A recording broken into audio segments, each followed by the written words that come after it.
Thanks for tuning in. I really appreciate you taking the time to watch. Hit subscribe if you can. To be honest, I am in a strange spot today. I am out on a kayak.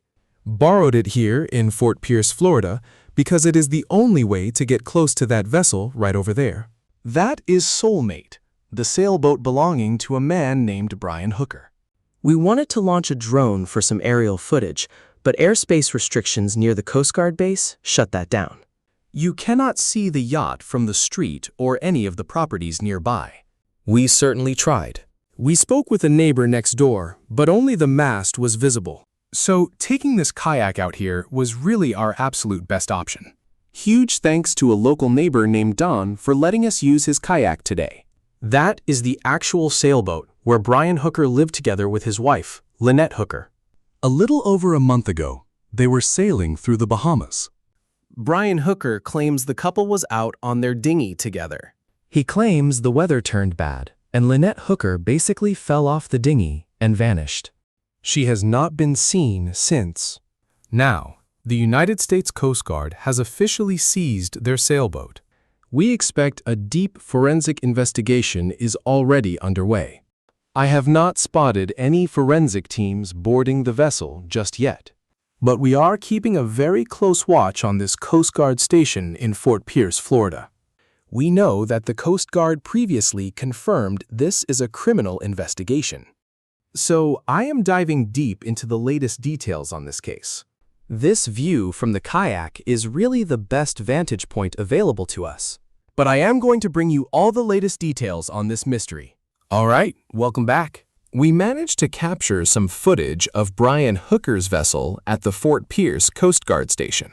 As you can see, the weather is starting to turn. So we decided to head back to the dock to explain the rest of the story from dry land. The wind is picking up. Big thanks to Mo for paddling out there with me.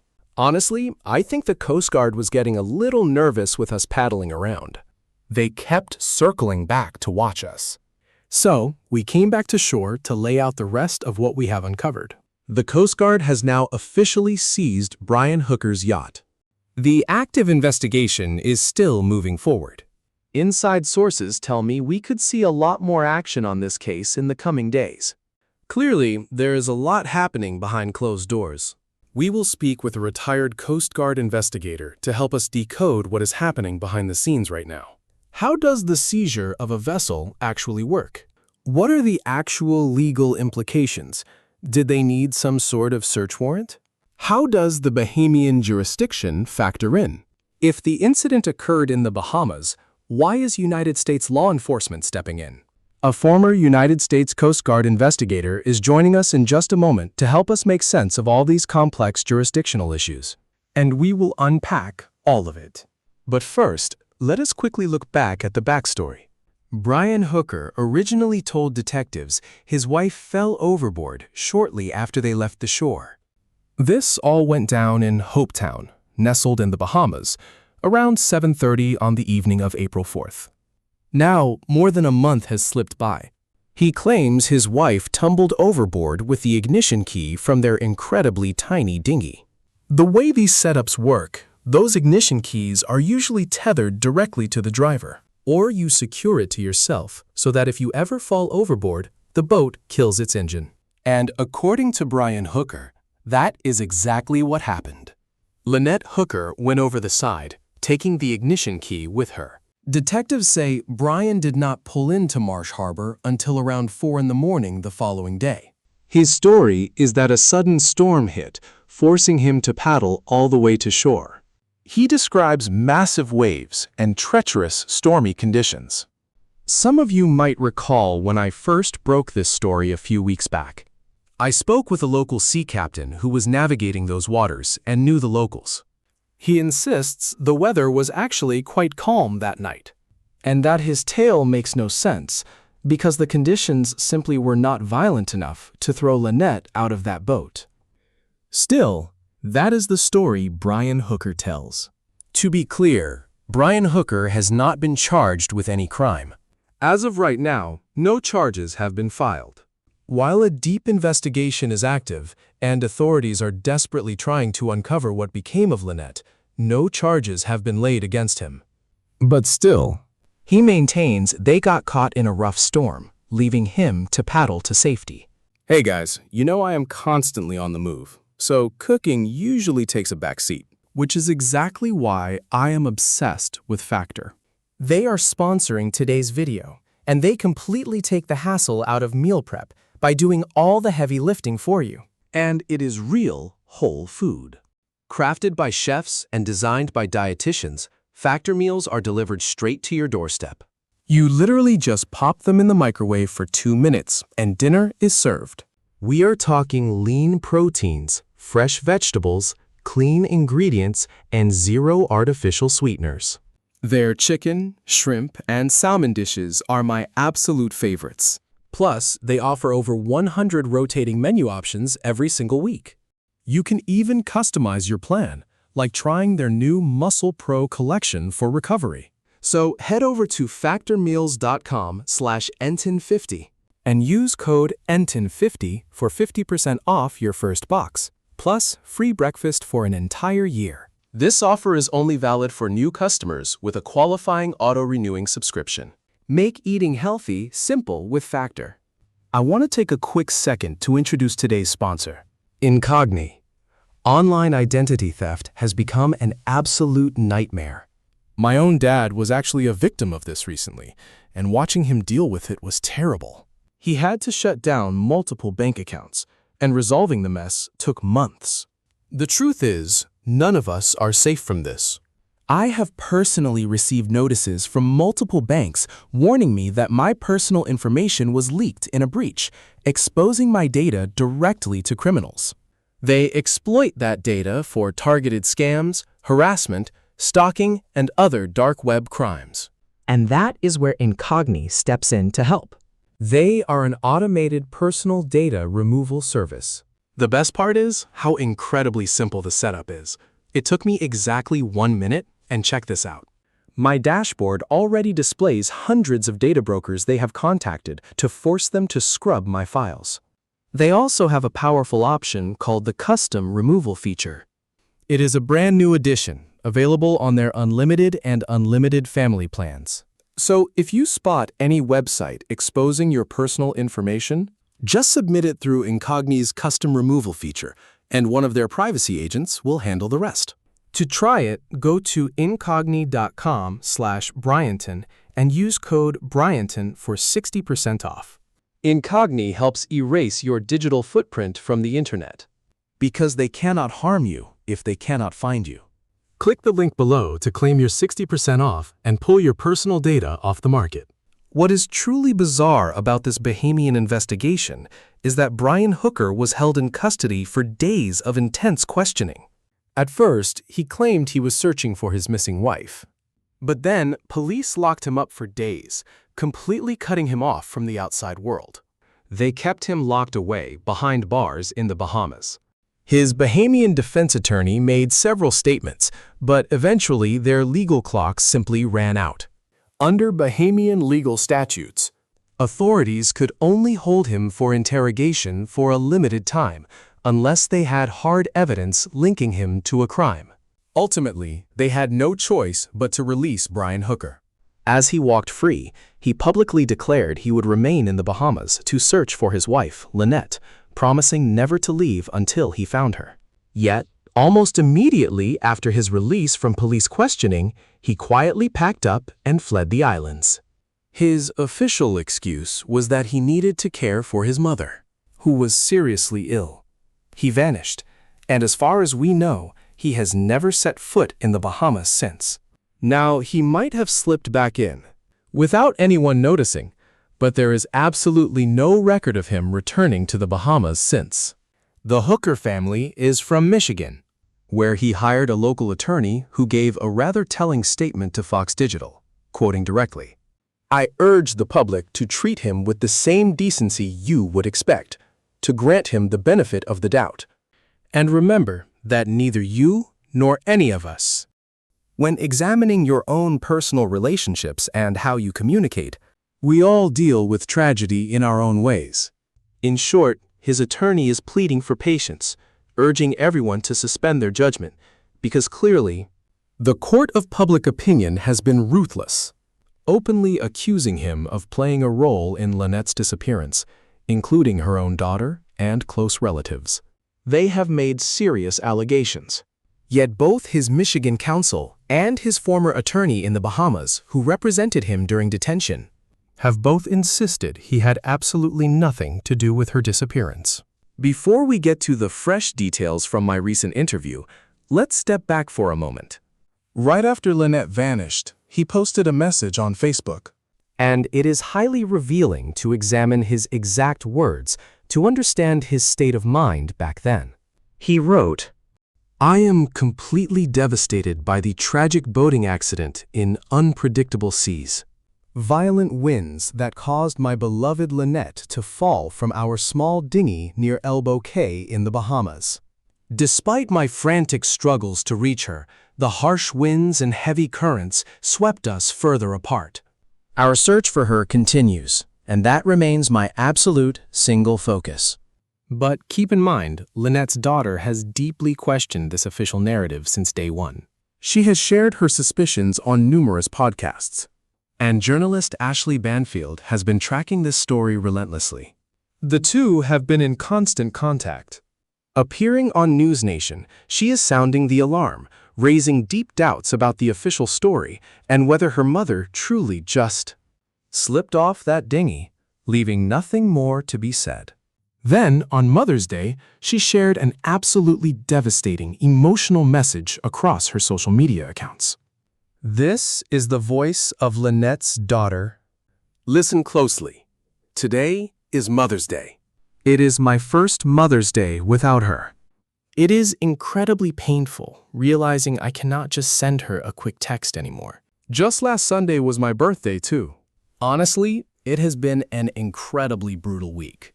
Here are the updates on Soulmate. 2 unfamiliar men moved the vessel, and neither was Brian.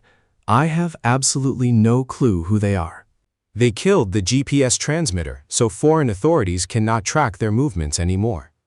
The last ping put them right in the middle of the ocean near the Bahamas, steering toward Florida or up the East Coast. I cannot be entirely certain, but my bet is they are making for Florida. The Coast Guard has not given me any updates about this yet, so I have no idea how they plan to respond, or if they even intend to do anything at this moment. But I really want to take a moment to thank Ashley Banfield, Thor the Explorer, Matt Johnson, and the team at Surviving the Survivor, along with Dateline, and everyone else who is helping me search for the truth. Dateline even covered flights and a hotel for Steve and me. It was an incredibly kind gesture, and I was grateful to go. I am deeply grateful to everyone stepping up to navigate this nightmare. My entire family appreciates it so much. It is hard to imagine the pain they are enduring. The timing makes it brutal, hitting right on Mother's Day. Alongside the active Coast Guard investigation and their decision to impound Brian Hooker's personal vessel, they quietly released a fascinating update last week. Reaching out to the public for tips on Lynette Hooker's disappearance, authorities distributed these intriguing new photos. Specifically, they are desperate to identify the owner of the sailboat pictured here. It appears investigators are eager to interview anyone who was on board. This vessel may have been moored right next to where the Hookers were anchored.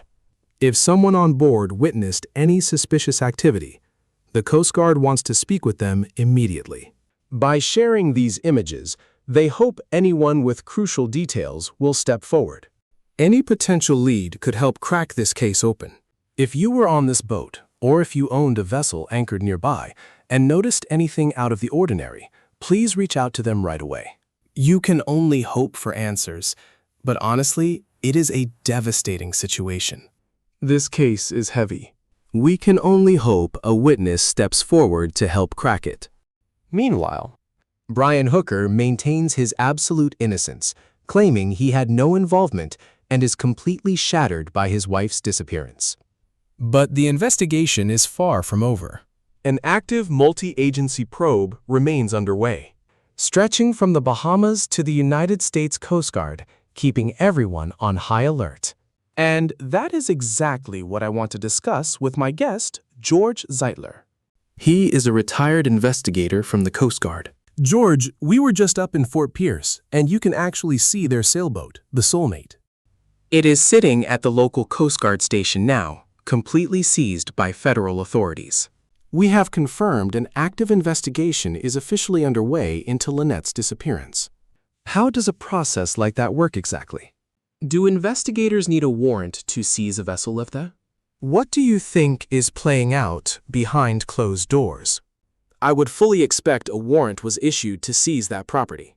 I would assume, since this is an active investigation with the clear potential for serious criminal charges, that any investigator would treat the entire vessel as a crucial piece of physical evidence. You would want to make absolutely sure you secure the proper warrants beforehand, to guarantee the seizure of that asset was fully legal and justified. If Lynette went missing near the start of April, specifically April 4th, and they are only seizing the boat now, is there still viable evidence to collect? There could absolutely be evidence on board. My background is primarily as an accident investigator. But even so, you would look for any signs of ongoing domestic conflict. I know they seized cell phones, digital video recorders, and tablets early in the process. So, naturally, you begin there for immediate clues, but you also search for trace evidence on clothing. Is there physical proof of a violent struggle on board the boat that might have caused noticeable damage or left some kind of mark? So, there might be something left, but at this point, it is all just speculation. My guess is they are doing this primarily to ensure they have absolute control over the entire crime scene. As new leads develop, they can return to the vessel to test those theories, those potential motives, or their scenarios of what went down, and try to piece it together in a controlled environment. Does the Coast Guard run a dedicated investigative division? I usually think of the FBI because they handle crimes at sea when something happens on a cruise ship. I have covered cases before where a cruise ship incident required an FBI investigation. Does the Coast Guard maintain their own investigative branch? And do they actually process crime scenes? Yes, they have a division called the Coast Guard Investigative Service, or CGIS. These are fully trained federal law enforcement and special agents. They lead criminal investigations anywhere the Coast Guard holds jurisdiction. I have actually worked alongside them in the past on major environmental crimes. They often assist other agencies, frequently partnering with the FBI on these cases, much like they would during a cruise ship inquiry, particularly if the incident occurred in United States waters. Interesting. What happens when the incident occurs within Bahamian waters? After all, Bahamian authorities were already investigating. They kept her husband, Brian Hooker, behind bars for 5 days, but then they let him go. Apparently, the evidence was too thin, and now he is already back in the United States. But keep in mind, this all went down in the Bahamas. Are you surprised that the Coast Guard has launched its own active investigation? Especially since this did not happen in America. Not at all. The boat is registered right here in the United States, so by flying the American flag, whether documented by the Coast Guard or registered by a state, they have full jurisdiction over that vessel anywhere on Earth. And because of that, when a United States citizen vanishes, investigators first treat it as a standard missing persons case, searching for clues that point to that outcome. But if their search uncovers actual evidence pointing to potential criminal activity, they would start digging deeper with their own CGIS team. Or they would quickly call in the FBI for support. But honestly, my gut, and I know you have far more experience here, but it just seems incredibly difficult to reconstruct what actually took place out there. Think about it. How can anyone prove whether she really fell from the dinghy like he claims, or if something darker occurred? That is an incredibly tough puzzle to solve right now. Out in the pitch black, with only those two souls present, it quickly becomes a classic case of one word against another. Which means you must rely entirely on forensics. Are there any telltale signs on the outer hull where perhaps someone struck the side leaving distinct marks or scuffs on the surface. Then you look inside, searching the cabin for any signs of a physical struggle, a heated argument, or some other actionable clue that gives detectives a solid lead to follow up on. And very slowly, you begin assembling the timeline, one detail at a time. Honestly, it is like trying to put together a jigsaw puzzle upside down. You have to flip one piece over and painstakingly try to figure out where it belongs. Then you flip the next one, Just to see if they match up.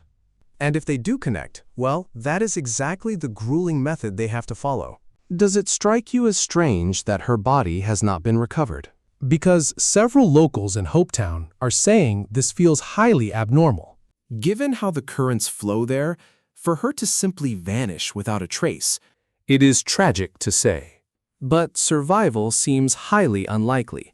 Still, do you find it suspicious that search teams have found absolutely nothing? personally, I would not call it strange.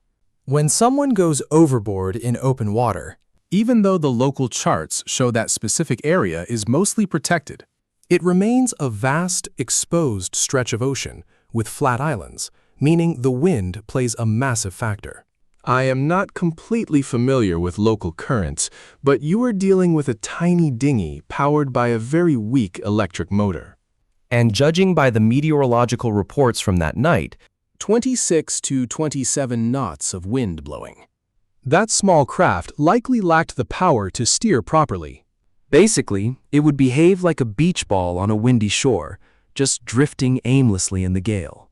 She slips overboard, And a human body in the ocean drifts at a completely different rate than a light boat riding high on the waves.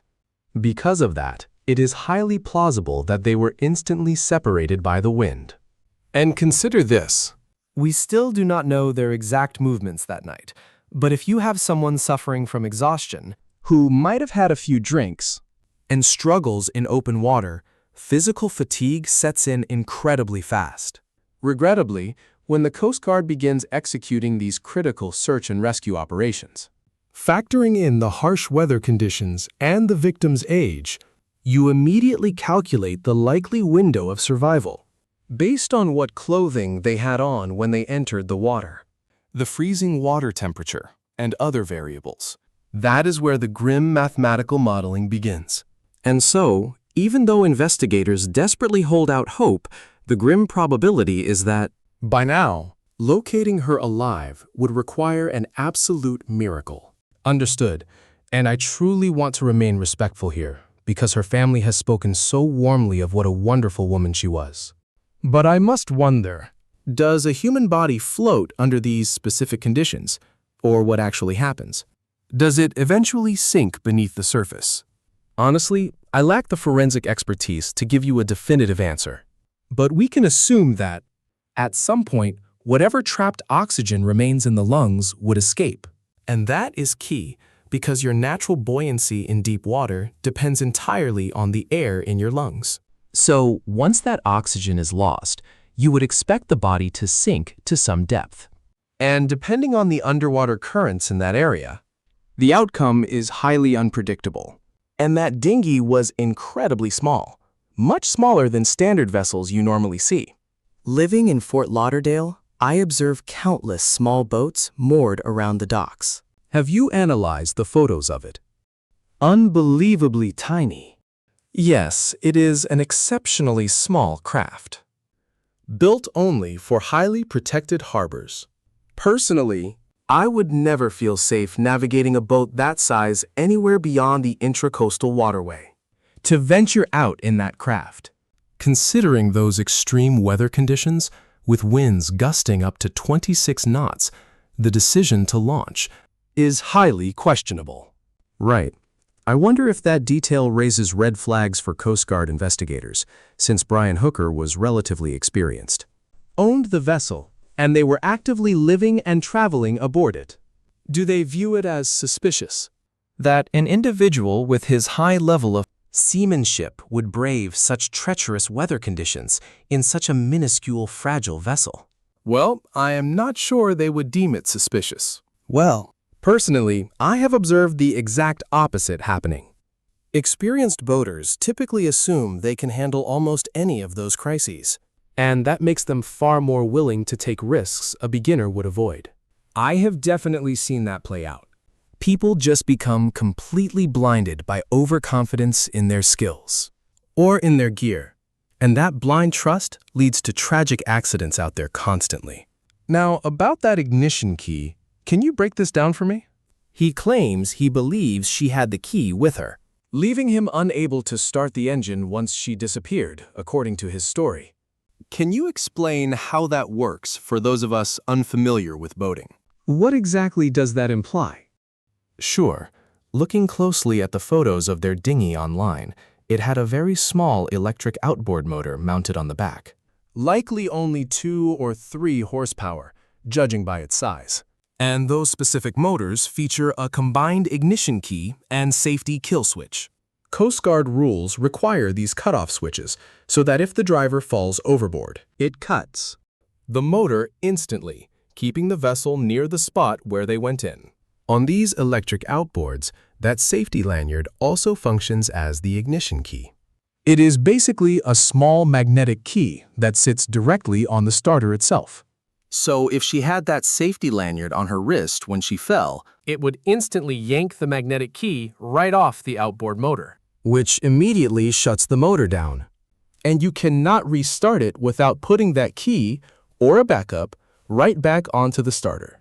So if he lacked a spare key, Or if the backup was left on their main boat, he was totally helpless until he reached that vessel, or she climbed back inside the dinghy.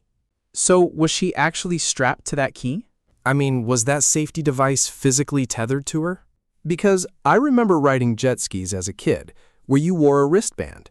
If you fell off, it pulled the plug, preventing the craft from running away. And that way, you would not lose your jet ski in the water. Is it similar to that? It is the exact same concept. Right. Except that because this is an electric engine, On those jet skis, the safety switch simply cut off the electrical current to the engine, Preventing the spark plugs from firing and burning the gasoline. But here, because a battery powers the electric motor, removing that magnetic key. instantly opens up a main relay switch inside the battery compartment, completely disabling the whole system, And looking back at why authorities held him in custody, locking him up for 5 full days of interrogation, refusing to release him in the Bahamas until the absolute final moment. Bahamian law basically states that by the 5th night, if you lack sufficient evidence to charge them, you have to set them free. that is how their system operates, and they held him right up until midnight, as I recall. Then they released him. But now, the Coast Guard has seized his vessel over here.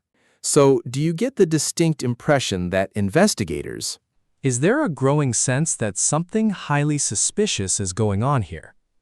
This is hardly how authorities treat a grieving husband after a tragic accident. A sudden tragedy that claimed his wife's life. Horrible accidents do happen, and sometimes a tragedy is genuinely just a terrible mishap. Yet the heavy-handed approach here points to something far more sinister. Much of this protocol hinges on local maritime laws and jurisdictions. We have seen this before. Remember the Costa Concordia disaster in early 2011, where the Italian captain was quickly detained and held for days of interrogation during their initial maritime probe? In these cases, local laws in foreign jurisdictions operate under a very different standard, allowing police to hold suspects during the critical early stages of an inquiry. Detaining individuals ensures they remain within reach of the law. It prevents them from fleeing before detectives can conduct vital interviews, especially during the critical opening hours. So his brief detention followed by a sudden release makes perfect investigative sense. At this stage, securing the vessel is mostly about preserving what could be a massive crime scene, keeping it highly accessible, and guarantees that any crucial trace evidence remains completely protected from outside contamination. How do you see this unfolding? Will they impound this sailboat for the foreseeable future? What is the usual timeline? In truth, there is no set timeline. While this remains an active federal probe, They will secure the vessel until they are absolutely certain they have everything. We must remember that if prosecutors eventually file formal criminal charges, the defense team must have equal access to every single piece of prosecution evidence. They must preserve the vessel so that, if charges are brought against Mr. Hooker or other potential suspects, defense attorneys and their independent forensic experts can conduct their own thorough investigation. In my view, keeping the boat is fundamentally about safeguarding critical forensic evidence. do you believe they already processed the scene in the Bahamas?